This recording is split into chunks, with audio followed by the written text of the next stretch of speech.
Hello, this is the Reynolds, and this is our story.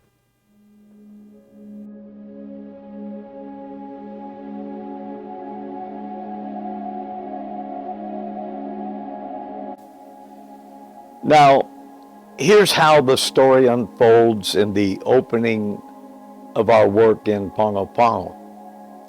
In an earlier broadcast, I was in the process of telling how we drove from the house we were living in when the Tarrants came visiting at 9 o'clock at night. I had mentioned when we arrived at the steep hill and began to drive up the road that led to the three-story building, it was then that I realized this was a place where I lived when I was 15 years old, right here in America, Samoa. Being a Tarrant was waiting for us at the top of the hill, and I parked my truck and he motioned for us to come on up to the top story of the building. And when we got there, we began our tour. This top story would become our residence. As we began to walk through this part of the building, we met a few women that appeared to be living there. We soon realized that these women were prostitutes. The Inga told each of them, he said, you guys need to get your belongings and you need to move out of the building. This is Pastor Reynolds here, and he's going to be living here, and they're going to be starting a church. So they immediately begin to gather their things and to move out. One of them stopped and asked me, what are you going to do with this building? What are you going to use it for? I told her, I said, we're going to start a church here. She seemed a little bit amused when I said that. She asked, do you know what this place has been used for? I told her, oh, well, the devil's had it long enough. There's a change that is coming to this place. There's a change on the way. In the days that followed, we had many people offering their opinion about what we were doing in this three-story building. The truth is, God had a plan. He had gone before us and prepared the land even before we ever arrived. This was the place of my vision that I had received months before we ever moved to this place. We walked through the 3 levels of this former red light district hotel. We envisioned this place becoming a house of God. The second floor had a large room that would become our auditorium eventually. We actually started the church on the top floor where we were living, and when we first arrived, we looked it over and decided to use that part of the building to start. It took a while to prepare the second floor for our church. Now, when we looked over the place where we would be living, and understand, we didn't have any furniture. We had suitcases for our clothes. This place didn't have a kitchen. There wasn't a kitchen sink. It did have a restroom with a toilet. There wasn't a bathtub, only a cement homemade tub that they used to wash their clothes in. There was no hot water, but this would become our shower. There was a hose bib faucet that we used to duck and get under to rinse the soap off. We found a couple of box springs. There were no mattresses. They were filthy. So we did our best to sanitize them. We covered them with blankets to provide a little cushioning, but it really didn't help very much. We found a kerosene stove and a hot plate. and a few odds and ends, pots and pans. We had a few dishes. Remember, we didn't have a kitchen or a kitchen sink. So my wife and our daughter would heat some water. They used a large metal pan that they carried out on the front step of the house, and they would squat down to wash the dirty dishes. Oh, what fun we had. We told our daughter, this is missionary work. Just smile and enjoy. Well, it didn't take long for the word to get out that these white folks had moved into the neighborhood to start a church. I'm going to tell you, we hadn't knocked on one door. We didn't really have a plan at this point. We just knew that God had brought us to this place, and we would do what we knew to do. Once we had moved in, and that didn't take very long, didn't have much to move. We had a guitar and an amp. We had one microphone and a stand. So once we decided to set up and have church, we had these items to help us when we sang and worship. All the windows of our place were open, so we set up a little makeshift podium, and I strapped my guitar on, and our little trio began to sing. I know we sang, "Reassure me, Lord, that your hand is guiding me." It didn't take long. The music went out. People began to come in. Being had loaned us some wooden benches to use for our seats. But before that night was over, 54 people walked into that building and began to worship with us.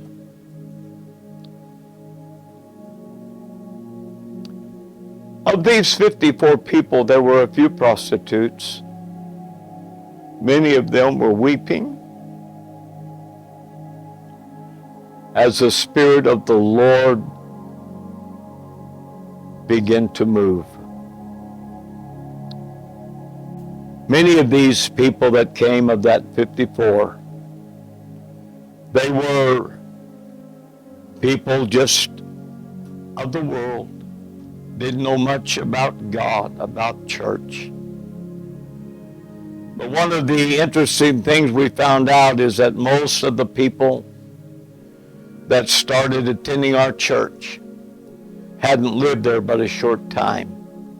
Some of them less than a month before we moved in.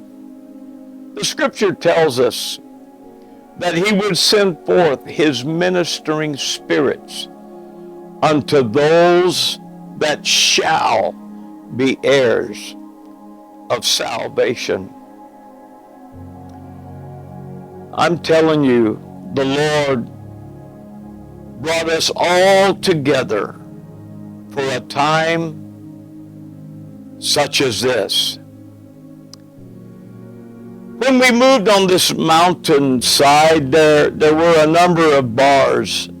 This was a drinking spot here in this village, the party place. But within the first year of moving on that mountain, not one bar was left.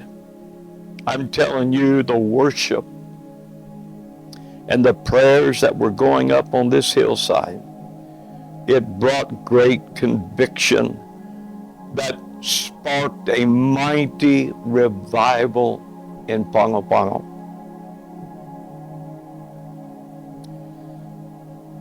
I'm a little emotional tonight as I remember the way God worked, the people that he saved. The Lord had showed us in the vision being on this location. We knew that we had battles to fight, and I tell you, it didn't take long for the battles to arrive. You see, the Terrence pastored an Assembly of God church. So it didn't take long before we began to butt heads over doctrine, the differences of what we taught and what they taught concerning salvation. I remember one Sunday morning while teaching my Bible class that Mrs. Tarrant came into my class, disrupting it, talking loud, challenging us, challenging me on the oneness doctrine, challenging me on Jesus' name baptism. She caused quite a stir, really disturbed my whole class, disrupted everything that morning. Between her and her brother who was trying to stop her, it was Onasai Leota. He was telling her, please, Filinaka, stop. You need to leave. You don't need to be here causing trouble. And they got into a shouting match. I told our piano player, I said, go ahead and start a song. We're going to sing. And so as he began to play and we began to sing, I called everybody to the altar. It was so amazing what happened, because one of the young men stood up, and as he walked to the altar, the Lord filled him with the Holy Ghost. What an amazing thing to happen in the middle of chaos, in the middle of shouting people, as this boy made his way to the altar. He lifted his hands and began to speak with other tongues as the Spirit gave the utterance.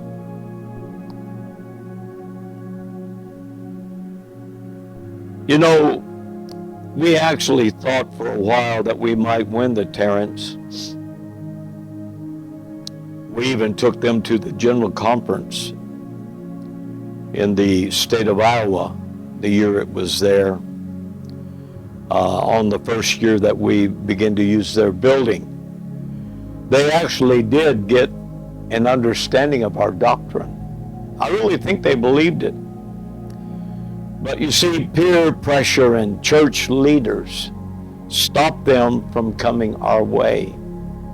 They felt they had too much to lose if they left their organization.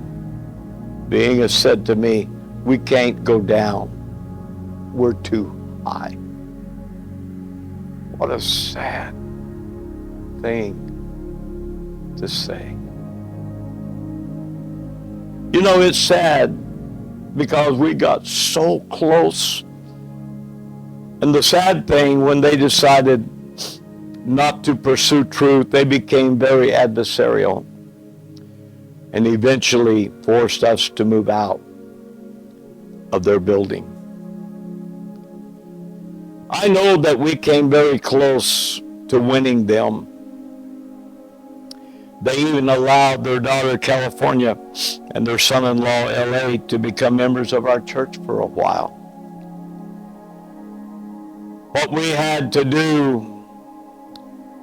when we moved out of this 3-story building, we moved into a building nearby that belonged to Mrs. Tarrant's nephew. It was so funny because when we went to walk through the nephew's building, some of those same prostitutes that had been in the 3-story building were living there. When they saw us, they didn't wait for us to say anything. They just started gathering up their things and moved out because they knew that we were going to move the church to that location. We rented this building for quite a while, and eventually we were forced to move out of it as well to a different location. The nephew was really apologetic about asking us to move, but his aunt was giving him a very hard time about us being in this building. So shortly after moving into this building, we arrived at church one night, and we were still in the nephew's building, and our church was upstairs. And the Terrence had brought their whole church from Iowa. They set up chairs in the courtyard of our building and theirs. They had brought all of their PA equipment. They brought their amplifiers and guitars, and I guess what they were hoping to do is drown out our service. Our people were very intimidated. As I walked up to the church that night, a number of them were standing out on the porch of the house that we were using, and they said, "Pastor, should we just cancel our service?" I said, "Oh no, we're not canceling our service here tonight.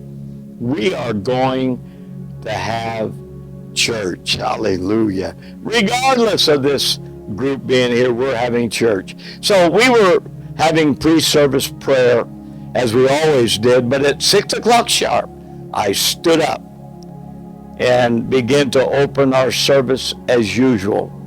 But exactly 6 o'clock, there was a clap of thunder as a black cloud came right over this location. And I'm telling you, there was a deluge of rain that fell so hard that this whole group of people down below, they began to run for cover.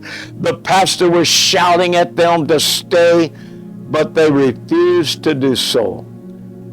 I'm telling you, these people were soaked.